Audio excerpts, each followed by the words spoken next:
Well, what's up, guys? Thank you for clicking on the video. So if you've noticed, I'm trying to upload more in the month of December. I kind of inspired by another channel that I follow quite a bit. He does this, but I personally thought to do it because I wanted to kind of take you guys with me and kind of see day to day, and it's a little more insight. I guess in some ways I'm very transparent about business stuff, but I'm like my personal life, I don't know. I don't want people to be like, oh man, look what you're doing. But that's the nature of YouTube and the nature of the game. But in this one, I'm going to talk about the Tahoe back here. And so I know a lot of people have wondered, where's the Tahoe? Where's the bus? Where's all these things that the channel used to have? But now it's like a Headlight and Corvette channel. So in this video, we're going to go through all kinds of things, but I am going to incorporate my day-to-day and the development, obviously, of the products of KnightDriveTV, which right now are mainly Corvette things, but I do have Tahoe things planned, and so we have a lot in this video. The intent here moving forward, what I'm going to do is the first portion of the video that you see, basically whatever is in the thumbnail, is going to be the core of the video, and then we're always going to have an end portion to each video that includes the KnightDriveTV product development side, whether the parts are Corvette parts or Tahoe parts or whatever I'm making.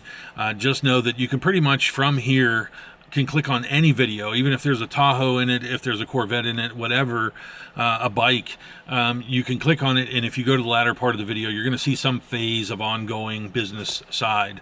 That's the way we're going to do it, so stick around. You're watching KnightDriveTV. I always wanted to build fast cars, so self-taught I started with engine swaps, composites in my apartment, to multiple shops, tuning, fabrication, and more. 10 years later, the big time, SEMA, Speed TV, I climbed from nothing, but I lost it all. This is my new ride, KnightDriveTV.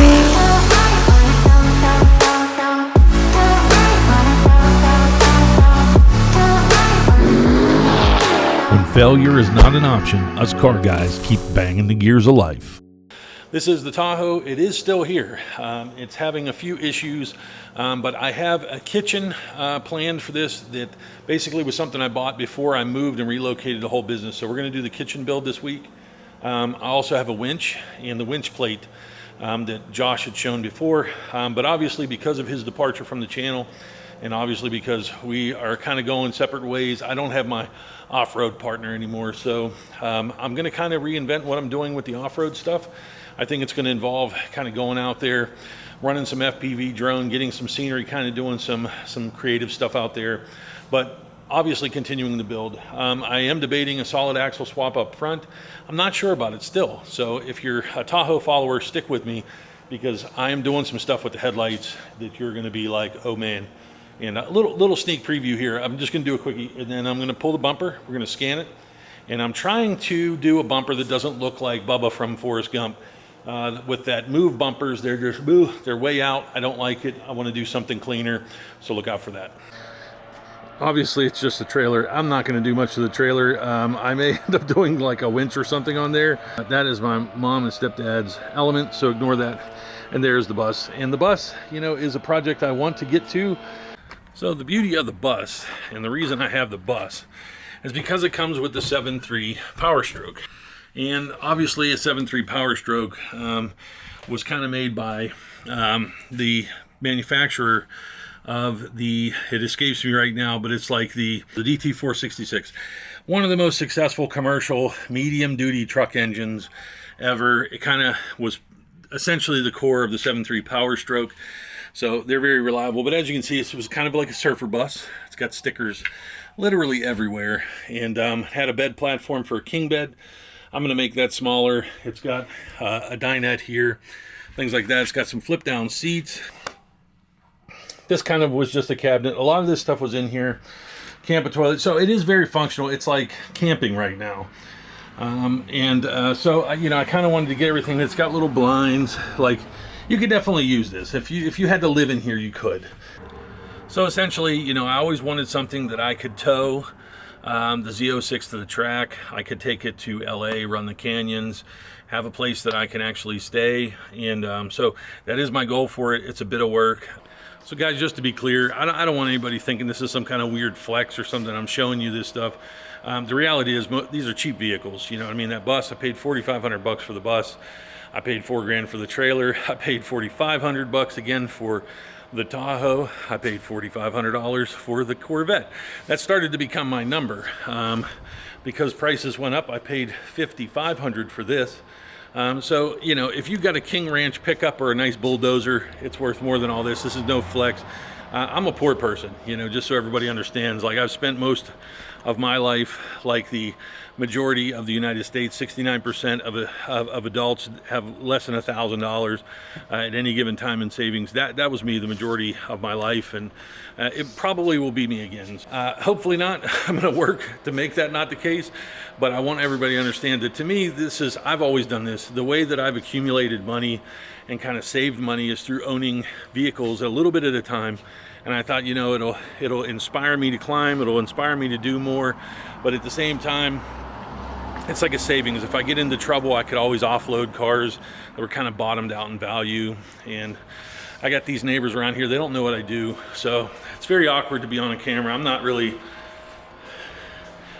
used to it and whatnot, but let's talk about this one. So we're gonna start right here on these particular vets. This is Lace's 2009 6-speed LS3, if you're not familiar, and she bought this car in 2017. She actually didn't think she would like vets, and then she ended up with this car, and she commuted in it. She drove it so much, put so many miles on it, and actually was super reliable. And but at this point, the torque tube needs rebuilt. It's got some issues. It's just a lot of things building up and accumulating. So it really is on me, you know, in the sense that I just don't have time. And so she drives the ATS-V pretty much all the time at this point. And so this car sits. So this is a priority for the channel. I have wrap for that car, suspension, headlights. We were doing it in the other house, but when I relocated, I kind of reset the whole system. So this is the C4 1984. It's a 4+3 Doug Nash car. Z51, if you don't know what 4+3 is, it's basically a 4-speed that has like an overdrive that engages the upper 3 gears and makes their ratio taller. So it's essentially a 4-speed. And the reason I like the car is because I love the dash. I've always liked the Star Wars like 84 to 89 dashboards in these. And shout out to Patty out there in Lancaster, Pennsylvania, because he wants me to get his 89 and I really want it. So we're going to see. But so my plan for this car is kind of weird, and I hope I can get to it this year with more help coming. If I could get more staff, hopefully I can open up the ability to do more of these projects. But the intent for this is to do a Model 3 long range rear motor, and basically couple it with like a Nissan Leaf battery pack, something along those lines, something smaller, to get about 100 miles of range. But my joy will come from being in a supercharger and with that car. But I think with the dash, the kind of 80s futuristic attempt that they were making, and the way everybody was speculating what the future would be like in the 80s with, you know, just weird technologies back then, I think it would be cool as an EV conversion. So I definitely want to have the rear tail light pop out and plug in the supercharger and sit there and watch the meltdowns. Okay, another project that I never told anybody about. This is a 17 amp hour lithium battery mounted to a Bafang SSHD motor. And this thing, I bought this bike wholesale, very cheap. It was 400 bucks. And I built this back in probably early 2021, maybe late 2020. Never really put it on the channel, but it is quite capable. It goes like 37 miles per hour. I actually wanted to put another front motor on it with a supplemental battery in the back, but I have another one for Lace, but it's not going to work with that bike. But I'm into EVs. I mean, you know, interestingly, people think that you know, we're in this EV versus internal combustion battle.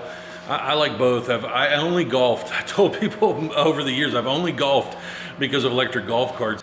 Alrighty, and with that said, yes, we're finishing with the King of the Hill. Never thought I would have this car. I met Dave McClellan, the chief engineer of this car, by accident in the year 2000, and I bought the King of the Hill book, The Heart of the Beast, actually I should call it. It was called Heart of the Beast. It was about the development of the 4-cam V8, the LT5, which now is up elevated by the LT6. GM finally has produced a 4-cam V8, built it themselves in-house. That was something they couldn't do in this era. So this car obviously has the LT5, the 4-cam V8 developed by Lotus and built by Mercury Marine.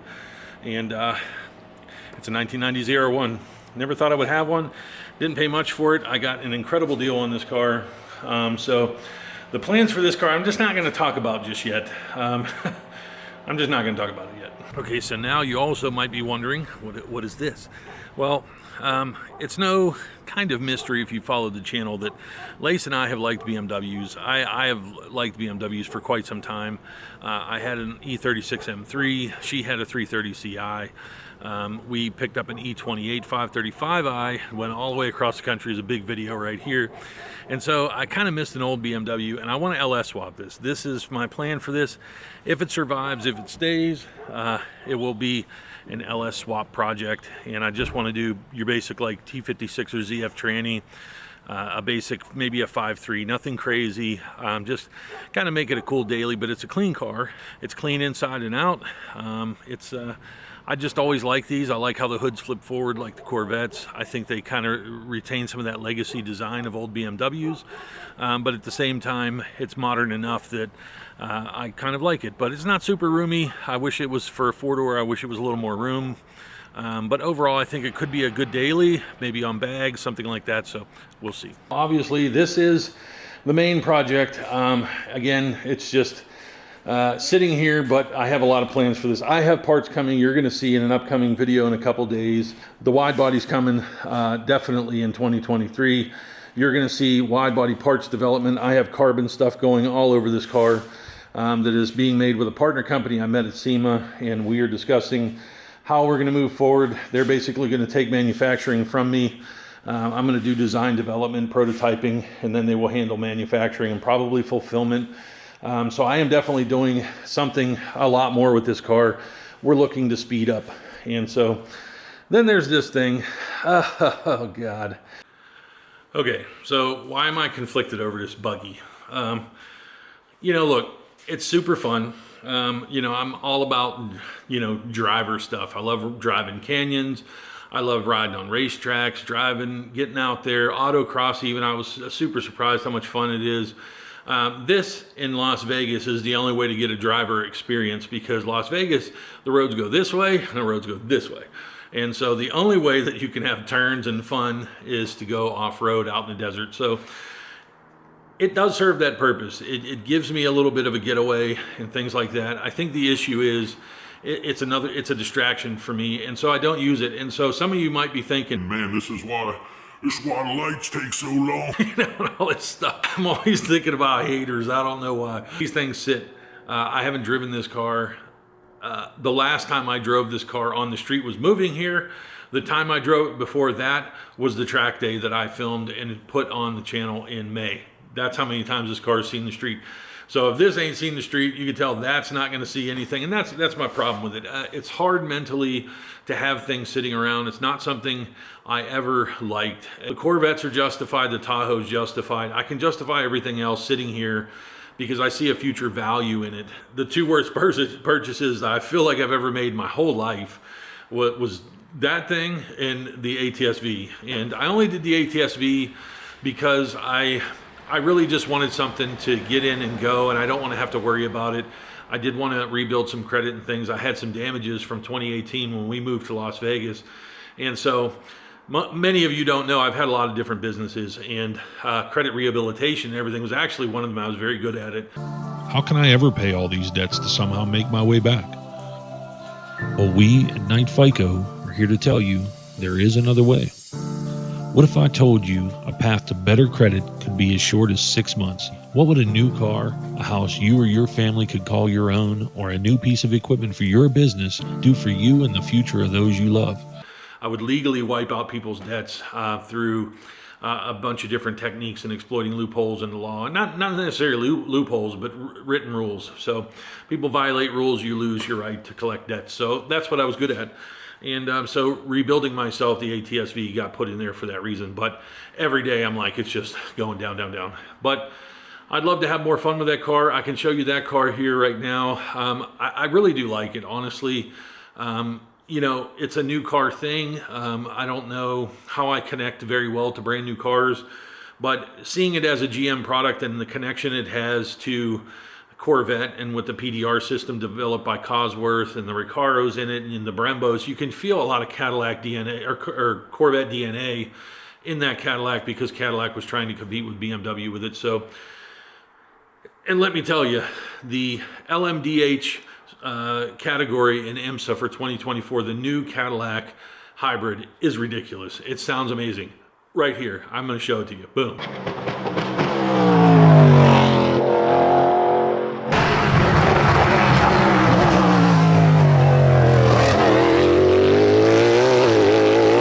All clear.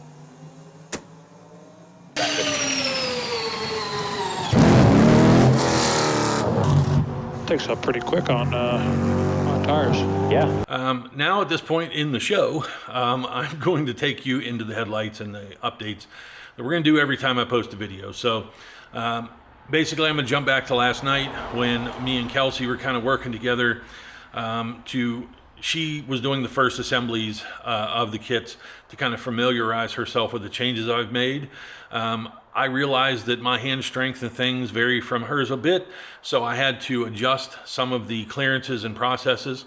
I did that overnight. I'm going to show you that, and then we're going to test it and we're going to break it, and I'm going to show you how strong these freaking things are. So check it out. So some prototype time. That's Kelsey. She replaced my brother. She used to bake cakes, lots and lots and lots of cakes, and now she's baking headlights, forcing some things together. So I'm going to open up clearances just a wee, but she is going to go ahead and strip all the unique pods, and then we're going to make the first official, we will call it an early production. Obviously I have prototyping to where I do it. This is going to be first production grade, but you know, as with even cars, you know, if you look at GM, they make all the prototype alpha beta cars, the test cars, the engineer cars, then they do some test assembly cars in the plant. Those go to quality assurance, whatnot. This has really evolved to be the same exact process. So, you know, it's like how I design something to go in a car and I do the install video, and then people message me like, hey, where's that nut go? Certain things I don't think of, they'll think of. So the same with her. She's going to have to build the kits, and then she'll have to train the next person too. So she has to understand how everything works. And so that may, you know, make me think like, okay, I'll change something here or there. I think sometimes I get ahead of myself when it comes to getting the design. There's an internal rush.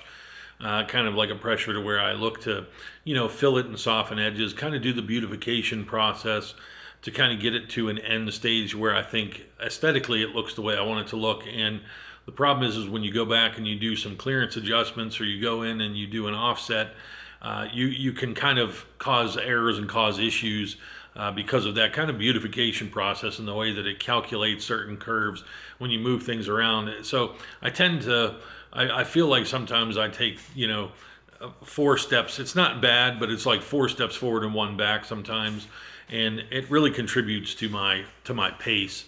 And so obviously, if I were like a 15-year professional with CAD, I think it would be a lot better. But because I've kind of done this sporadically over the years, and obviously put a lot more energy into it in the past year and a half, it's just you know, at times I get frustrated. But so. It's difficult, and I'm just managing it the best I can, but we have a lot ahead and a lot that I want to do. So I hope you watch all these videos. I'm really trying to push to upload this month as a test. I kind of really was disappointed in SEMA. SEMA just didn't come through for me the way that it has in prior years. I don't know if there just wasn't an excitement, but it was something the channel really needed and didn't happen. So I'm approaching 15,000 subs, guys. If you haven't watched the channel before, please consider throwing me a sub. This is hard work, I'll be honest with you. I mean, some people are popular, good looking, funny and fantastic, and I think they just they just skyrocket. I'm definitely not that. So it has been it's been tough 2 years consistently with this channel to get to this point. You know, but obviously there was a lot of interruptions. Consistency is key with uploading and things. So I'm going to test in the month of December. I'm going to see how it impacts the channel. So we'll see. So let's get to the next step. Okay, we did have this printer on test duty here, and it looks like it came out okay. And we're going to go upstairs and check the fit on this, see if we can get a little bit easier interface, and hopefully Kelsey can start making lights tomorrow. What I wanted to do was loosen things up a little bit more, and that's the transition of me building to kind of her building. And it's kind of a similar process to how I built things, and then I shipped them off to you guys, and some of you guys built them, and everybody has varying levels of ability. mechanical background, things like that. What's easy to some people is hard to others. And I find that it doesn't have to do with the ability to take in the knowledge. It's got to do with the finite abilities when it comes to like understanding leverage and understanding mechanical, how to get more force into things and things like that. And that's where somebody who's worked on cars, done lots of things for a long time, can understand finesse and can understand putting positive and negative pressure at the same time. People are like, how do you put positive pressure with negative pressure at the same time? Well, these are things that are developed by working on things. And when you take that away, even though a person can follow directions, it just doesn't have the same outcome. What's been incorporated is this like secondary kind of gusset. Not too bad. And obviously lining it up is just essential because you have the bolt going through there. And obviously we can see this side. I think we've got it now. Well, who wants to break something? So I've showed before that I have broken these with hanging weight, and basically what I want to simulate is that this side is supported. Obviously I could put two bolts through here and then lock the bolts in, which will put the stress to the outside of the bolts. But what was generally happening is it was breaking here in the very earliest brackets. So I kind of want to support this.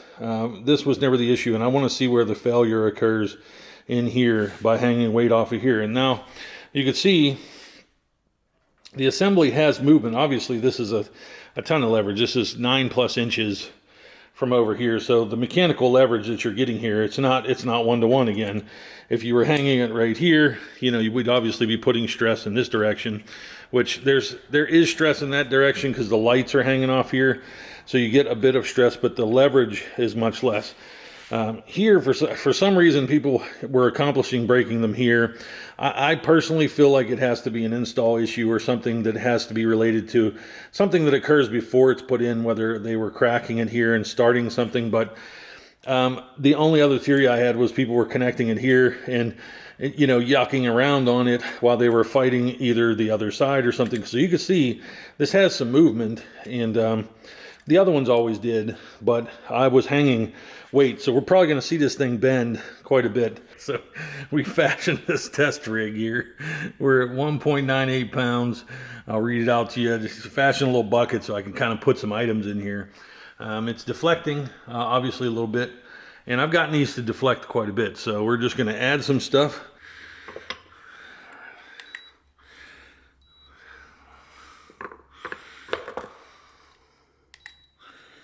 All right, 7. Let's go with some impact sockets.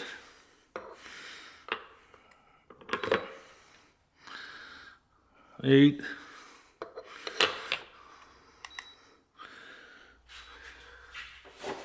More. Let's just put all 3 in. I don't know if it's gonna break or not. 9. I wish it wouldn't lock every time. That's pretty annoying. 6.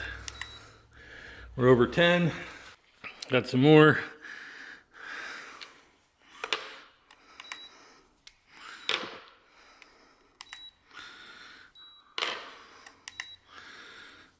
11. Let's go for the brake.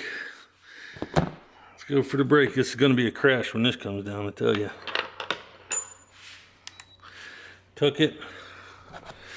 We're well beyond any prior kit.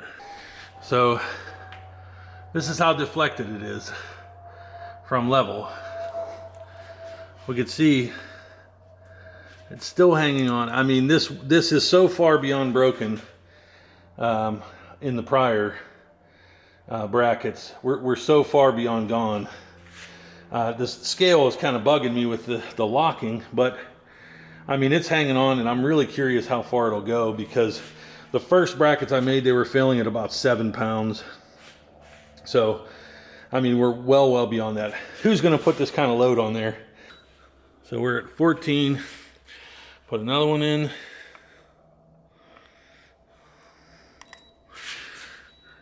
15.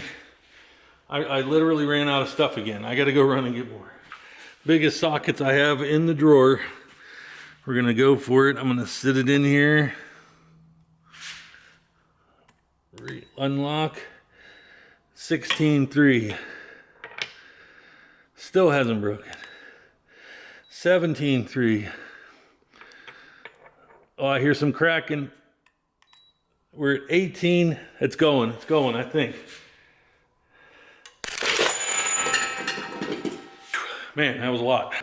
Check out how it failed. It shows you how the structure of 3D printing is very interesting and how it distributes loads, and look how it broke. So tell me that is not an interesting looking failure. And so the weakness is still in the outer mount. That's how much stronger I made this area. This is where it was breaking before, and we literally still don't have a breakage. So it literally just tore this thing to shreds. The reason something like this excites me like it does, it may require explanation for some people to understand. It's not like this personal victory of you know, triumph, creating some plastic or something like that. To me, what this represents is every customer that's going to own these, every person that's going to have these, the fact that I understand and know, you know, what they're capable of, and I know that I've put my best effort forward every time to eliminate the issues. You know, building cars and modifying cars can be a stressful process. Some people go through more stress than others. It depends on the type of help you have. It depends on who you go to, but you know, I don't want to be part of that problem. I don't want to provide somebody a product that contributes to that issue. And inevitably, you see people buying brand new C8 Z06s or brand new C8s and their trannies fail in 100 miles. There are just things that just happen, and it's an anomaly, I think, of scale. You know, it's not going to happen in testing, but it's going to happen in production. And people, they sometimes don't understand that.